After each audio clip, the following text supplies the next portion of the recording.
الله أكبر الله أكبر لا إله إلا الله والله أكبر ولله الحمد.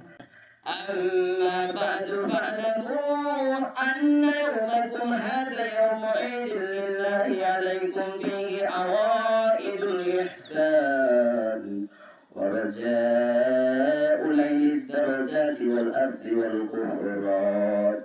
الله أكبر لا إله إلا الله والله أكبر ولله الحمد.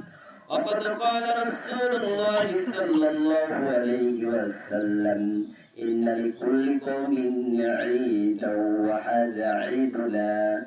الله أكبر لا إله إلا الله والله أكبر ولله الحمد.